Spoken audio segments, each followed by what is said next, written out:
वालेकुम नाज़रीन, मैं हूँ आपकी होस्ट डॉक्टर कविता की चंचला और आप सबको हमारे इस प्रोग्राम हेल्थ फॉर ऑल में खुशामदीद। आज हम फिर से आपके लिए एक न्यू टॉपिक लेके आए हैं, लेकिन आज का हमारा जो टॉपिक है वो एक ऐसा टॉपिक है जिसके बारे में हमने पहले कभी इस प्रोग्राम में बात नहीं की। आज हम बात करेंगे आँखों की बीमारियाँ और उससे होने वाली जो बिनाई हमारी कमज़ोर हो जाती है या मुकम्मल तौर पर बंदा अंधा हो जाता है, उससे मुतालिक। तो आइए आज हम वेलकम करते हैं इस शो पे हमारे आज के मेहमान प्रोफेसर डॉक्टर अकबर हैदर सुमरो साहब। पूरे पाकिस्तान के एक बहुत ही रिनाउंड आई स्पेशलिस्ट हैं। अस्सलाम वालेकुम सर। वालेकुम सलाम, कैसे हैं तुम? ठीक है? नहीं सर, मैं बिल्कुल ठीक हूँ। तो सर आज हम बात करेंगे आँखों के बारे में। तो ये जो आई डिजीज़ेज़ हैं, जितनी आँखों से मुतालिक जितनी भी प्रॉब्लम्स होती हैं, तो अंधापन का सबसे ज़्यादा इम्पोर्टेंट कॉज़ क्या है? अंधापन तो जी बहुत बड़ी बात है, मगर हम जो पेशेंट होते हैं जिनकी नज़र यूँ समझें कि 20% भी रहती है ना, उसको लीगली ब्लाइंड कहते हैं। और तो जो कॉमन काजेज़ हैं ब्लाइंडनेस के, वो हैं, एक तो कैटरेक्ट है। कैटरेक्ट मीन्स उसमें मोतिया आ जाता है और मोतिये में सफ़ेदी आ जाती है जब मरीज़ को, तो देख नहीं सकता है। तो इसमें लीगल हम जो करते हैं विजन, अगर उनकी 20% है तो इसको लीगली ब्लाइंड कहते हैं। उनको भी ड्राइविंग का भी अलाउड नहीं है। और दूसरा है ग्लाकोमा। ग्लाकोमा जो दूसरी चीज़ है, ये इसमें लोगों को पता ही नहीं चलता है कि नज़र उनकी कम होती जा रही है, होती जाती है। और कैटरेक्ट में तो पता चल जाता है, भाई नज़र हमारी कमज़ोर है तो जाते हैं डॉक्टर के पास। और ग्लाकोमा में पता ही नहीं चलता। उसमें क्या होता है कि जो फील्ड है ना, फील्ड यूँ धीरे धीरे यूँ कम होती जाती है। फील्ड आप समझती हैं शायद। एक आंख बंद, आप डॉक्टर हैं खुद, एक आंख बंद करेंगे तो इधर जो मैं आपको नहीं देख सकता हूँ, इधर सब कुछ देख सकता हूँ। और इस आंख से फिर इधर आप मेरे को देख सकता हूँ, इधर कुछ नहीं देख सकता हूँ। तो ये इसको कहते हैं फील्ड। वो फील्ड धीरे धीरे इतनी सिकुड़ जाती है कि वो ट्यूब विजन हो जाती है। जैसे ना बच्चे ट्यूब से देखते हैं, ऐसे हो जाती है। ये इसको कहते हैं ग्लॉक। वो जो कैटरेक्ट है वो तो जी ऑपरेशन से ठीक हो जाता है। और जो ग्लोकोमा है वो अर्ली अगर डायग्नोस नहीं हुआ तो अल्टीमेटली लीड्स टू ब्लाइंडनेस। तो इसके लिए अवेयरनेस प्रोग्राम भी हैं। सेकंड है बच्चों में रिफ्रैक्टिव एरर्स है। अब लोगों को पता ही नहीं चलता है कि हमारी नज़र कमज़ोर है। जब तक कंपैरेटिव कोई नहीं होती है ना, तब तक वो पता नहीं चलता है कि भाई मैं आप ये देख सकती हैं, ये देख सकते हैं, इसका आप हैंडल भी देख सकते हैं। कोई ऐसे वो समझेगा कि हैंडल में नहीं दे सकता हूँ, तो शायद सभी ऐसे देखते होंगे। तो ये एक रिफ्रैक्टिव एरर भी प्रॉब्लम है, काफ़ी है। ट्रकोमा में क्या होता है कि उनके कॉर्निया जो है उनको वो धीरे धीरे वो पूरा ये ख़त्म हो जाता है। आपकी कॉर्निया की सेंसिटिविटी ख़त्म हो जाती है। कॉर्निया, आपको पता है कि कॉर्निया एक ऐसी चीज़ है जो, ये इसको कहते हैं हम कॉर्निया, ये ऊपर वाला जो है ना, ये तय, ये जो है इसको हम कॉर्निया कहते हैं। तो ये कॉर्निया धीरे धीरे फिर ट्राकोमा में ख़त्म हो जाए। अभी तो हमारे पास वो नहीं है ट्राकोमा की बीमारी। और कैटरेक्ट जो है वो, ये कैटरेक्ट है जो हम फिर निकालते हैं इसको। ये अभी तो वाइट है ना, ये इसको अभी आप ट्रांसपेरेंट कहते हैं। कॉर्निया भी ट्रांसपेरेंट है, ये भी ट्रांसपेरेंट है। तो जब ये धीरे धीरे क्या होता है कि इसको ये ओपेक होता जाता है तो फिर वो बंद हो जाती है नज़र। इसमें हम ट्रीटमेंट कर सकते हैं, 100% इसमें ट्रीटमेंट है। ग्लाकोमा में ट्रीटमेंट नहीं है। तो ग्लाकोमा जो होता है वो करता है असर हमारे ऑप्टिक नर्व को। तो उसमें वो ऑप्टिक नर्व डैमेज हो जाती है ना, तो फिर वो, क्योंकि आई का काम ये नहीं है कि बस आई देखती है। हम उमन पूछते थे कि आई क्या करती है, बच्चे बताते थे देखती है। भाई देखती कैसे है? आप आंख को निकाल दें, देखेगी थोड़ी। ये तो ब्रेन है जो देखता है। इधर से जब जाएंगे इम्पल्सेस, तो ये जाकर इधर ऑप्टिक नर्व होती है, इधर वाली ये देख रहे हैं ना आप, ये ऑप्टिक नर्व है। इसमें ये जाकर इम्पल्सेस आते हैं और इधर से जाते हैं ब्रेन में जाते हैं। ब्रेन में एरिया 17 है, वो उसको आइडेंटिफाई करती है कि क्या है। तो ये होता है इसका ग्लाकोमा का। और बच्चों में जो मैंने बताया रिफ्रैक्टिव एरर्स है। रिफ्रैक्टिव एरर्स मीन्स मावे होता है बच्चों में, पता नहीं चलता है उनको भी, क्योंकि जब तक पता नहीं चलेगा तो पेरेंट नहीं ले आएगा ना। इस वजह से स्कूल एयर सर्विसेज को हमने काफ़ी उसको आगे किया हुआ है कि स्कूल एयर सर्विसेज में लोग जाते हैं तो कितने कितने वो पेशेंट होते हैं, उनमें से अगर वो अपने 100 अपने बच्चे देखे तो उसमें से कम में तो ये समझता हूँ 30% की नज़र ख़राब होती है। ये जो है ना, ये बहुत ज़रूरी है। जब तक ये नहीं होगा, हमारे बच्चे ऐसे ही, तो फिर क्या होता है कि फिर वो एम्ब्लायोपिया चले जाते हैं, फिर बड़े होते हैं एम्ब्लायोपिया मीन्स उसको विजन नहीं होगी, होता सब कुछ सही होगा मगर उसकी विजन उसमें इम्पल्सेस जाएंगे ही नहीं। तो ये बहुत ख़तरनाक बीमारी है, चीज़ है जो मायोपिया ऑफ मास्टर पर होता है। 90% मायोपिक होते हैं, जिसको आपने चश्मा लगा देखा होगा तो वो सफ़ेद चश्मा, बाकी 10% जो हाइपरमेट्रोपिक होते हैं।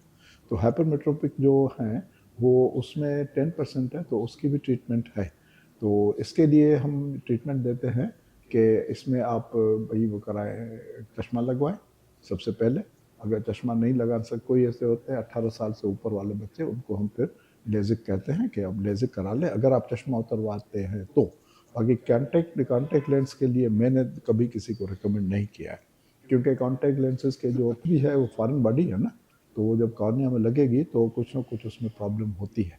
और ओल्ड एज में तो फिर बहुत सी चीज़ें आ जाती है, डायबिटिक रेटिनोपैथी आ जाती है, सीनाइल मैकुलर डिजनरेशन आ जाता है, तो उसमें मरीज़ बिल्कुल नज़र नहीं आता। डायबिटिक रेटिनोपैथी में भी पेशेंट अगर आता है, सबसे पहले अगर 40 है कोई मरीज़, तो हम उससे पहले डायबिटीज़ या हाइपरटेंशन तो नहीं है आपको, तो अगर वो कहते हैं कि हाइपरटेंशन है, डायबिटीज़ है, तो हम स्पेसिफिक टेस्ट होती है वो हम करवाते हैं। जब वो टेस्ट कराते हैं तो उसमें पता चल जाता है कि इसमें डायबिटीज़ की किस हद तक उसमें प्रॉब्लम है। एक तो ब्लड से पता चलेगा, HbA1c ये होता है। और HbA1c पहले ज़माने में हम HbA1c को स्पेस नहीं करते थे, इतना स्पेसिफाई नहीं करते, सिंपल जैसे आप घर में है कि मेरे तो मेरी ब्लड शुगर है वो सही है, तो ब्लड शुगर वो सही नहीं होती है। एक दिन की शुगर या आप ज़्यादा खाएंगे तो बढ़ जाएगी, कम खाएंगे तो नहीं होगी। इसका होता है एवरेज होता है, उसको कहते हैं ब्लड शुगर का उसका HbA1c। तो HbA1c मीन्स ब्लड में कितना आपका शुगर रहता है। अगर ज़्यादा है तो फिर तो आप उसको उसी वक्त ही कंट्रोल करें। बाकी ये जो हमारे पास लोग आते हैं ना, कहते हैं सुई से हमारा तो सही है, ये नहीं है, ये ऐसे ही टेम्पररी है। बाकी इसमें अब सही जो तरीका है वो HbA1c का है। HbA1c करेंगे, फिर अगर वो ज़्यादा है तो हम फिर उसके लिए पर्दे का, ये जो पर्दा है ना ये वाला, ये इसको कहते हैं रेटिना। रेटिना को फिर हम बताते हैं कि भाई रेटिना देखो आपका कैसा है। इसकी एक टेस्ट होती है, उसको कहते हैं OCT कराते हैं। तो OCT से पता चलता है कि उसमें कितना उसका असर है डायबिटीज़ का, आर्टरीज ये डायबिटीज़ में वो धीरे धीरे कमज़ोर हो जाती है। तो sometimes they give way means उसे ब्लड उधर से निकल आता है। तो जब ब्लड निकल आता है तो फिर आगे आकर वो इसमें विट्रस जेल में आकर वो आ जाता है। जब विट्रस जेल कहते हैं, तो इसके उसमें विट्रस जेल में आता था, नज़र बिल्कुल ख़राब हो जाती है लोगों की। तो इसमें डायबिटीज़ हाइपरटेंशन दोनों में ये होता है। तो ये हम अब इसके लिए भी हम अगर वो OCT में पता चल गया तो उसके लिए डिफरेंट इलाज है। एक तो सबसे पहले है कि भाई उसको आप कहें कि आप डायबिटीज़ को कंट्रोल करें, मीठा छोड़ दें, हर एक चीज़ ख़त्म करें। और क्योंकि देखें ये ब्लड वेसल है ना, इसको जैसे घर में पाइप होता है, ठीक है, पाइप पाइप जो होता है वो अगर रप्चर हो जाता है तो उसको आप उसको एक प्लास्टर लगा सकते हैं, मगर एक तरह से बंद करेंगे तो दूसरी जगह आ जाएगा। तो ये है। सर आपने जैसे बताया कि ये पाकिस्तान में लोगों को पता ही नहीं चलता कि उनको ग्लूकोमा डेवलप हो गया है या रिफ्रैक्टिव एरर्स है, तो इसकी कोई अलामात होती है जिसके बिना पे लोग को पता चल सके या वो डॉक्टर के पास जाए? नहीं देखें ना, डायबिटीज़ में तो बस ये आपको ब्लड शुगर का पता चलना चाहिए। अगर आपके ब्लड शुगर ज़्यादा है तो फिर ग्लूकोमा पता नहीं चलता है। अच्छी अच्छी जो हमारे अपने वेस्टर्न कंट्रीज़ हैं उसमें एक सिस्टम है कि after 40 you have to get yourself checked. अगर चेक नहीं कराएंगे तो आपको चेक्ड स्पेसिफिकली फॉर ग्लूकोमा 40 के बाद। 40 के बाद कैटरेक्ट भी होता है, मगर इसमें 40 के बाद glaucoma is very serious disease, because एक दफ़ा उसकी नज़र जितनी ख़राब हो गई ना, तो ये मैंने बताया नज़र ख़राब नहीं होती है, उसके फील्ड ऑफ विजन तो पता नहीं चलता है उसमें। वो सिर्फ उस पे पता चलता है जो पढ़ा लिखा बंदा होगा या जो हमारे पास कंप्लेंट लेकर आते हैं कि आप हमारी नज़र जो है नज़दीक की, पहले अपने +1 था, अभी +2 हो गया है, समझते हैं कि इसको हो सकता है ग्लाकोमा। तो हम फिर टेस्ट करते हैं। टेस्ट करने के लिए एप्लेनेशन टोनोमेट्री होती है, उसे ब्लड शुगर उसका अपने कार्निया पर इधर लगाकर, और हल्का सा एक होता है इंस्ट्रूमेंट, इधर लगाकर हम उसको टच करके बता देते हैं कि इसका प्रेशर क्या है। सर ग्लूकोमा जो है ये खाली बड़ों में होता है, बच्चों में भी हो बच्चों सकता है? में भी होता है, बच्चों में होता है। बच्चों में क्या होता है, जब वो बच्चों में अपने जब बच्चे पैदा होते हैं उन में होता है, वो जेनेटिक प्रॉब्लम होता है। आपने देखा होगा कि ग्लूकोमा जो बच्चों में है वो बुल्स आई कहते हैं हम उसको। तो वो कॉर्निया जो है ना, ये अगर कॉर्निया, ये वाला कॉर्निया ये बढ़ जाता है और एंट्री चैम्बर का एक स्पेस होता है वो श्रिंक हो जाता है, तो उसको फिर हम ऑपरेशन करते हैं जितना जल्दी हो सके। लोग कहते हैं नहीं ये बच्चा है, ये है, हम 6 महीने में कैसे ऑपरेशन कराएं। No, there's a time. Sir हम अपनी सोसाइटी में देखते हैं लोग अक्सर कंप्लेन करते हैं कि उन्हें सर में दर्द हो रहा है नज़र कमज़ोर की वजह से, तो ये ग्लूकोमा और कैटरेक्ट में भी सर में दर्द हो ना सकता ना, है? देखें ना, वो एज पर डिपेंड करता है। अगर हमारे पास यंग पेशेंट आता है तो कहता है उमन के साहब हमें सर में दर्द होता है। अब सर में दर्द का ये मकसद नहीं है कि आपको वो ग्लूकोमा है, आपको नहीं, कुछ भी नहीं है। सर में दर्द के 50 काजेस होते हैं, तो उसमें सबसे बेहतर यही है कि हम उसका पहले हिस्ट्री लेते हैं, इवेल्यूएट करते हैं, और हिस्ट्री लेने के बाद उसका हम एक्सरे पैरानेजल साइनस, क्योंकि वो कराते हैं उमूमन ये नाक के हड्डी टेढ़ी होती है या साइनस एक आंख में एक नॉस्ट्रिल बंद होता है ना, तो फिर वो दूसरे उसमें अंदर एरिएशन नहीं होते। जब एरिएशन नहीं होते तो इन्फेक्शन बढ़ती जाती है, साइनस बढ़ते में वो उसमें पस भरता रहता है, तो वो पेन करता है। उसका अलामत यही है कि वो सुबह उठते हुए ठीक होंगे, मगर वो 1 घंटे के बाद उसके सर में दर्द होगा। तो एक तो ये काज हुआ। दूसरा काज है टेंशन।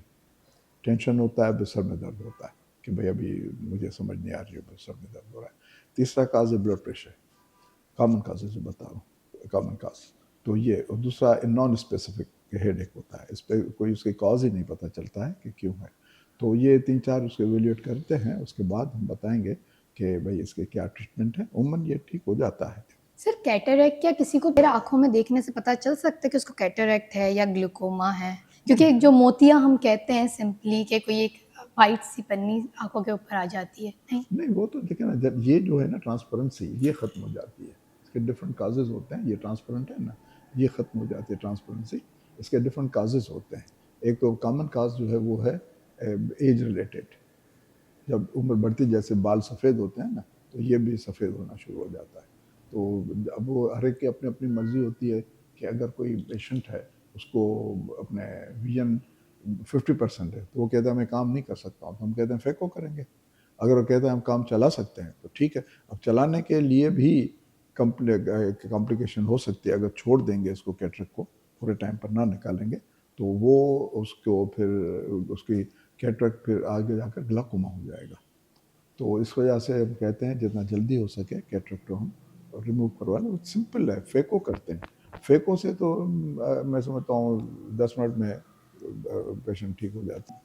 और सर ये जो बिनाई अगर कमज़ोर हो जाती है तो उसमें एक प्लस, वो किसी को प्लस में कमज़ोर होता है, किसी को माइनस में जी हाँ, होता है। 90% जो है वो माइनस वाले हैं। माइनस मीन्स कॉन्केव लेंस उसको करेक्ट करते हैं, उसका भी एक तरीका है। और 10% जो है हाइपरमेट्रोपिक होते हैं।